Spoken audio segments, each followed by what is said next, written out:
नमस्कार विद्यार्थी मित्रांनो, आज आपण बुद्धिमत्ता या विषयातील कोडे या प्रकरणातील प्रश्न पाहत आहोत.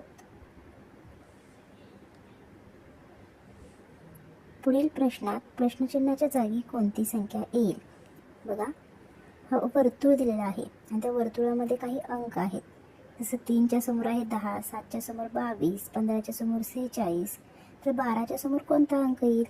बघा, पर्याय आहेत 37, 45, 49 आणि 28. पहा, 3च्या समोर 10, मग 3 गुणिले 3 अधिक 1 बरोबर 10, म्हणजे 3 त्रिक 9 आणि 1 10.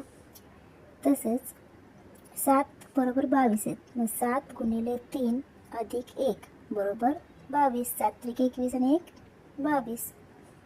15च्या समोर आहे 46. बघा, 15 गुणिले 3 अधिक 1 बरोबर 15 त्रिक 45 आणि 1 46. पुढं आहे 12 बरोबर किती? आता आपण काढायचं आहे. 12 3 24, 12 त्रिक 36, 36 आणि 1 37. आणि आपलं उत्तर आलेलं आहे 37. बघा, पर्याय क्रमांक 1 37. असेच सोपे प्रश्न पहा.